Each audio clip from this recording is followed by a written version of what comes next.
Sebelum kita terlena dengan ujub yang menggerogoti hati kita, hendaknya kita merenungkan diri kita masing-masing. Mengapa kita harus ujub? Bukankah seorang hanya biasanya ujub karena hasil karya dia yang hebat, karena amal soleh dia yang banyak, maka dia pun ujub. Kalau anda merasa punya amal soleh yang banyak sehingga menjadikan anda ujub, maka renungkanlah hal-hal berikut ini. Nah, kalau ada orang enggak punya amal soleh, itu siapa yang mau diujubkan? Biasanya orang ujub kalau punya banyak amal soleh. Biasanya orang ujub kalau dia punya karya yang besar. Biasanya orang ujub kalau dia merasa punya jasa terhadap Islam. Biasanya orang-orang ini baru ujub, orang-orang seperti ini. Kalau anda merasa punya jasa terhadap Islam, kalau anda merasa bahwasanya amal anda hebat, maka renungkanlah hal berikut. Yang pertama, sudahkah anda yakin bahwasanya amal yang anda lakukan selama ini diterima oleh Allah Subhanahu Wa Taala? Mana dalilnya amal anda diterima? Belum tentu amal soleh yang anda lakukan diterima. Bakti anda kepada orang tua belum tentu diterima. Salat ibadah anda belum tentu diterima.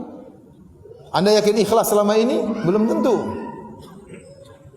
Lihat ada orang disebutkan dia biasanya salat di saf pertama. Ternyata suatu hari dia terlambat, dia datang ke salat saf ke belakang, maka dia pun merasa malu. Kali ini dia salat di saf belakang. Tatkala dia merasa malu, terlambat datang salat di saf belakang, baru dia sadar bahwasanya selama ini berarti saya riya. Berarti saya di saf pertama itu ingin dipuji oleh manusia, makanya waktu saya terlambat, saya malu kepada manusia.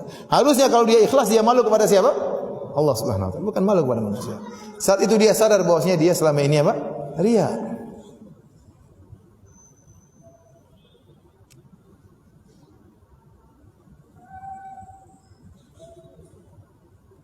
Ada orang berdakwah, dia merasa dirinya selama ini ikhlas kepada Allah Subhanahu Wa Taala. Suatu hari dia berdakwah di suatu tempat, ternyata tidak dijamu, dia marah-marah. Kenapa saya tidak dijamu? Kenapa saya tidak dihormati? Berarti selama ini dakwahmu untuk dijamu, untuk dihormati oleh orang. Lihatlah Allah menyebutkan tentang Nabi Musa dan Nabi Khadir. Tatkala mereka ataya ala ahli qaryati istata'ama ahlaha fa abau ayyudhayifuhuma. Tatkala mereka berdua datang kepada penduduk suatu negeri dan mereka minta untuk dijamu, fa abau ayyudhayifuhuma, maka penduduk negeri tersebut enggan untuk menjamu Nabi Musa dan Nabi Khadir. Apakah Nabi Musa dan Nabi Khadir mengatakan, kita ini nabi, ente enggak jamu kita, kita ini nabi, pilihan Allah? Enggak. Enggak dijamu ya pergi aja, mau diapain? Enggak dijamu dia pun pergi. Kemudian seorang merasa dia ikhlas dalam berdakwah,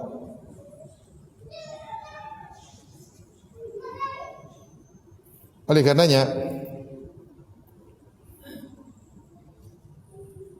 seorang bagaimana mau ujub sementara dia tidak tahu apakah ibadahnya diterima atau tidak selama ini. Perkara yang kedua menjadikan seorang untuk tidak ujub. Kalaupun ibadahnya diterima, yang mau dia banggakan di hadapan manusia, di hadapan Allah Subhanahu Wa Taala. Kalaupun ibadah selama ini mungkin ikhlas, tapi bukankah banyak hal-hal yang bisa membatalkan ibadahnya, yang bisa membatalkan, menggugurkan amal solehnya? Oleh karena Ibnu Qayyim pernah berkata, laisa sya'nu fil amal, innama sya'nu fi hifdzil amal mimma yufsidu wa yuhbituhu. Bukanlah yang terpenting adalah engkau banyak beramal soleh, tetapi yang terpenting adalah bagaimana kau bisa menjaga amal tersebut dari perkara yang menggugurkannya atau perkara yang merusaknya. Dan betapa banyak perbuatan-perbuatan yang bisa merusak amalan seorang hamba. Contoh, Allah berfirman, ya ayyuhalladzina amanu la tubtilu shadaqatikum bil manni wal adha. Wahai orang yang beriman, janganlah kalian batalkan sedekah-sedekah kalian dengan mengungkit-ungkit dan menyakiti hati orang yang kalian bantu. Pertama dia sedekah, terima, tapi dia ada marah, dia bilang, ente tidak tahu terima kasih. Saya dulu bantu ente, saya ini, saya ini, saya ini. Tersakitilah orang yang dibantu tersebut. Maka sedekah dia selama ini apa? Gugur. Atau dia sebut-sebut, dia ungkit-ungkit kepada orang tersebut. Gimana mobil yang saya kasih? Gimana mobil itu terus orang ini merasa tersakiti, terganggu, diungkit-ungkit atau diungkit kepada orang lain, saya yang kasih dia mobil, maka mobil dia tidak diterima oleh Allah Subhanahu wa taala. Kenapa? Karena sedekahnya batal dengan alman wal adza. Mungkit-mungkit dan menyebut-nyebut. Contoh lagi amalan yang bisa menggugurkan pahala seorang. Kata Allah Subhanahu wa taala, "Ya ayyuhalladzina amanu la tarfa'u aswatakum fawqa sautin nabi wa la tajharu lahu bil qaul kajahri ba'dhikum li ba'dhin an tahbata a'malukum wa antum la tash'urun." Wahai orang yang beriman, janganlah kalian mengangkat suara kalian di atas suara nabi dan janganlah kalian mengeraskan suara kalian di atas suara nabi sebagaimana sebagian kalian dengan yang lainnya.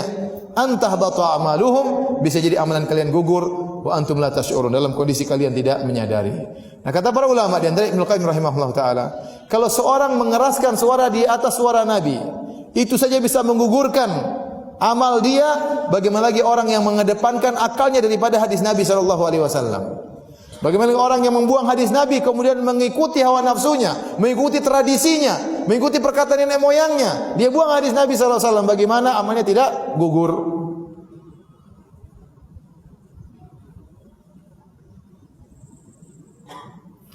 Demikian juga kata Nabi sallallahu alaihi wasallam, man taraka salatal asr faqad habita amaluhu. Barang siapa meninggalkan salat asar maka telah gugur amalnya.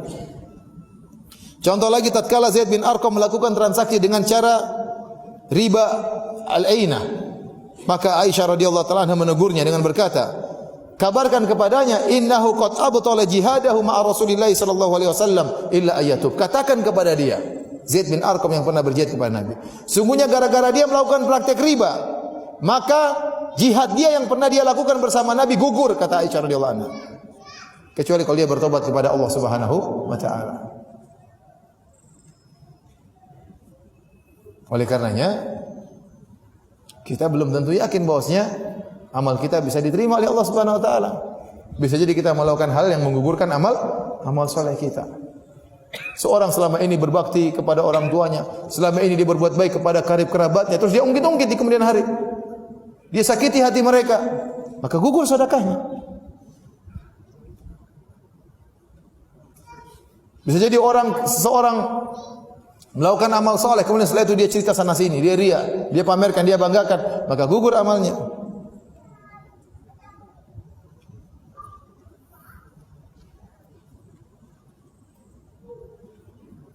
Kemudian bagaimana kita bisa ujub? Sementara yang menjadi penilaian di sisi Allah adalah tentang hati dan keimanan seorang. Zahir dinilai oleh Allah, tapi yang paling penting adalah batin seseorang, iman seorang. Ya. Anda kenapa ujub di hadapan orang lain? Apakah Anda tahu hati Anda lebih bersih daripada dia? Anda kan tidak tahu. Seorang merasa tinggi. Ya akhi, dari mana ente tahu hati ente lebih bersih daripada dia? Dia tidak tahu. Dan dari mana ente tahu amalan ente lebih banyak daripada dia? Bisa dia punya amal yang soleh ente tidak tahu. Mungkin Anda rajin ngaji, tapi dia mungkin jarang ngaji, tapi dia berbakti kepada orang tuanya.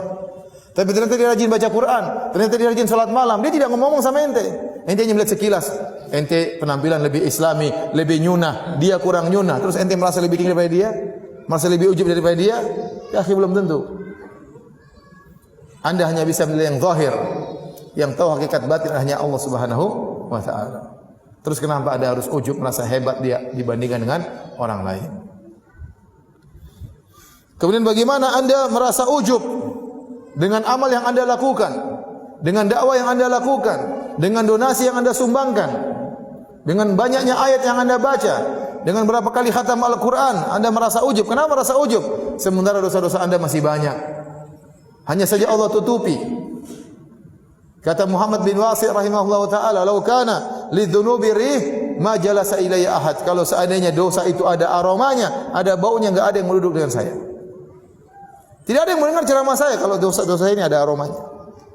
Banyak dosa-dosa yang saya lakukan Anda tidak tahu. Seandainya dosa-dosa tersebut ada aromanya, maka Anda tidak akan mengikut pengajian saya. Demi Allah saya katakan demikian. Oleh karena seorang, ngapain dia ujub? Dia tahu dia penuh dengan dosa. Dia tahu dia tidak bisa menjaga pandangannya. Dia tahu dia tidak bisa menjaga pendengarannya. Dia tahu dia tidak bisa menjaga lisannya. Dia tahu dia tidak bisa menjaga hatinya. Banyak hak orang tua belum dia lakukan. Dia kurang bakti kepada orang tuanya. Dia kurang perhatian terhadap istrinya. Dia kurang perhatian terhadap anak-anaknya. Dia kurang perhatian terhadap tetangganya. Dia kurang perhatian terhadap saudara-saudara karib kerabatnya. Banyak dosa-dosanya. Banyak kewajiban-kewajiban orang yang hak-hak orang yang belum dia tunaikan. Kemudian dia merasa ujub. Seandainya setiap dosa yang kita lakukan ada aromanya, ya, maka semua orang akan meninggalkan kita. Tapi kita ini dimuliakan oleh orang karena Allah menutup aib kita. Bukan karena amal soleh yang kita lakukan. Kita banyak melakukan amal soleh, tapi satu aib saja kita dibongkar oleh Allah, orang akan melupakan amal soleh tersebut. Yang Allah ingat orang ini punya, yang orang-orang ingat orang ini punya apa? Aib. Tapi alhamdulillah Allah menutup aib kita dan semoga Allah yasrul jami', semoga Allah menutup seluruh aib-aib kita. Jika perkaranya demikian, kenapa kita ujub? Saya ulangi tadi, kenapa kita mesti ujub? Pertama, amal soleh kita belum tentu diterima. Yang kedua, yang diterima pun bisa jadi terancam dengan gugurnya amal soleh tersebut. Yang ketiga, kenapa kita merasa ujub, merasa lebih tinggi daripada yang lainnya? Sementara penilaian adalah masalah hati. Dan betapa banyak amalan orang tidak kita ketahui. Jangan merasa kita lebih tinggi daripada yang lainnya. Yang keempat, kenapa kita merasa ujub di hadapan orang lain? Sementara dosa-dosa kita banyak. Allah Maha tahu tentang dosa-dosa yang kita lakukan. Seandainya Allah bongkar, ya, dosa-dosa yang kita lakukan. Seandainya catatan malaikat dimasukkan dalam YouTube tentang kita, habislah kita. Paham? Terus ngapain ente ujub? Apalagi tadi jasa sama Islam tidak ada, bahasa Arab tidak bisa, salat tidak khusyuk, sedekah pas-pasan. Terus apa yang mau diujubkan? Berdakwah cuma jadi panitia. Jadi ustaz saja enggak boleh ujub, apalagi cuma jadi panitia. Siapa yang mau diujubkan ya akhi? Jangan. Rugi ente ujub. Hanya menggugurkan amal soleh yang Anda lakukan.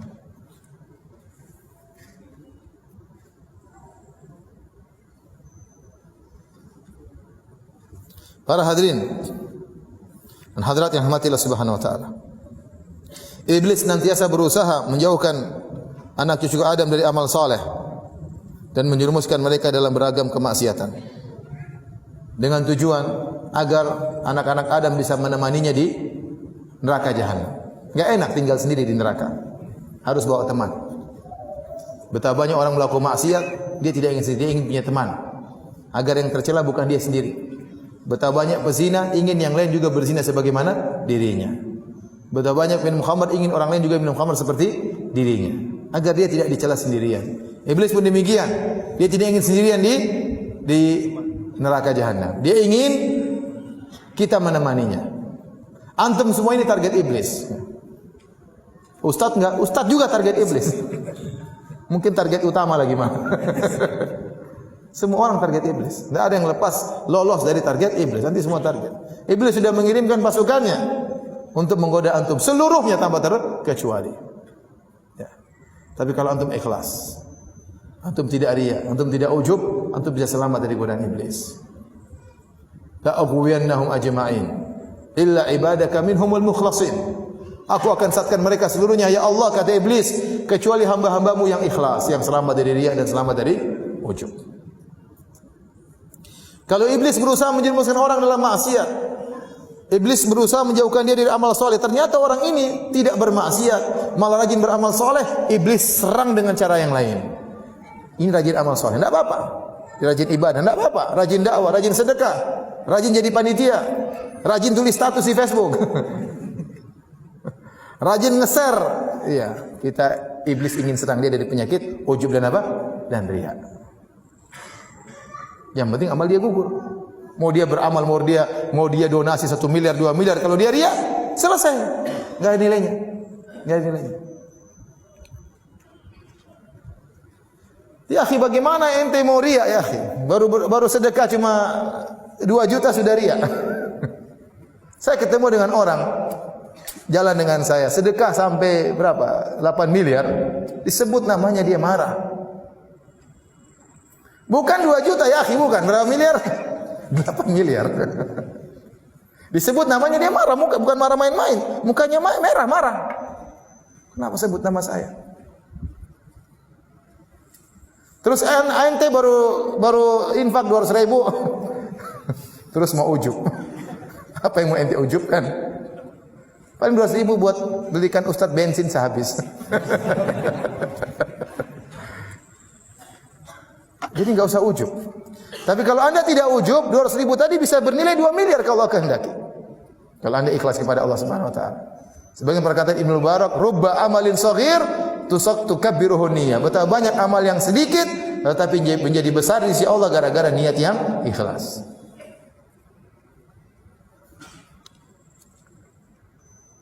Dulu waktu saya awal-awal dakwah ya, terkadang penyakit ujub atau sering penyakit ujub menimpa saya. Tapi bisa sampai di Madinah, masuk di kuliah hadis waktu itu. Subhanallah. Semua orang pandai bahasa Arab, saya tidak pandai bahasa Arab. Kalau gurunya mau nanya, saya sembunyi supaya tidak ditunjuk. Ini saya cerita benar ya. Sampai akhirnya saya minta turun. Saya tidak mampu kuliah di kuliah hadis. Saya minta rekomendasi dari seorang profesor, bukan untuk naik tapi supaya diturunkan ke kelas persiapan bahasa. Karena saya merasa tidak mampu. Saya belajar setahun penuh. Setelah itu saya masuk lagi kuliah hadis kedua kalinya. Saya ketemu dengan orang-orang rata-rata hafal Quran. Bukan cuma Quran yang mereka hafal, bahkan syair-syair Arab mereka hafal. Bahkan mereka bisa membuat senandung syair langsung, mereka bisa. Luar biasa. Baru saya tahu ternyata diri saya sangat apa? Kecil. Orang itu ujub kenapa? Karena kurang melihat yang lainnya. Merasa dirinya paling hebat, katak dalam tempurung, jagoan kampung ya. Kalau lihat keluar, lihat orang banyak hebat, dia tahu diri ternyata dia tidak ada apa-apanya. Tidak ada apa-apanya. Ya akhi, saya dulu punya teman sekamar orang Sudan. Setiap jam 3 dia bangun, saya tidak tahu. Pokoknya saya bangun sebelum subuh, dia sudah sholat malam. Saya dengar jam 3 dia sudah bangun sholat malam. Tiap hari. Dan dia sekamar dengan saya. Selalu dia di saf pertama. Jadi sebelum subuh mungkin setengah jam dia sudah pergi ke masjid sholat malam. Apa sudah selesai sholat malam, pergi di saf pertama. Subhanallah. Pas dia mau pulang ke tanah airnya, dia kasih surat sama saya.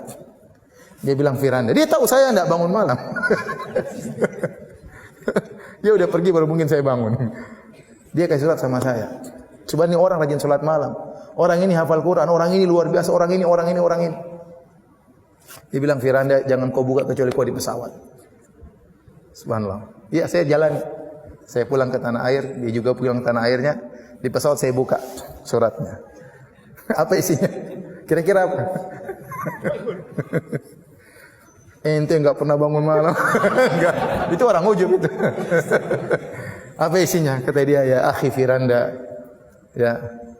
Saya harap kau doakan saya. Ya, itu doakan. Doain saya, doain ente. Tapi ente doain saya. Dia tidak merasa ujub. Dia puji-puji saya, kemudian dia minta doa saya, jangan lupa doakan saya. Subhanallah. Ini ada orang seperti ini tidak ujub. Ente baru salat malam sekali-sekali itu pun terlambat. Sudah ujub. Allah musta'an. Itulah kita karena kurang pergaulan. Jagoan kampung. Antum sangka semua orang buruk, cuma ente yang soleh. Masih banyak orang-orang hebat. Masih banyak orang tidak terkenal dia punya jasa sama Islam luar biasa. Tidak mesti orang yang terkenal itu yang terhebat. Uwais Al-Qarani tidak ada yang kenal dia. Tapi Nabi mengatakan kepada Umar, mintalah agar dia memohonkan ampunan bagimu. Umar pesan-pesan kalau orang dari Yaman datang, apakah afikum Uwais Al-Qarani minal Qaran? Apakah ada Uwais datang dari Qaran Al-Qarani? Tidak terkenal, bahkan sebagian orang mengejek dia. Ternyata dia sangat mulia di sisi Allah Subhanahu wa taala. Ini tidak perlu ujub dengan apa yang Anda miliki.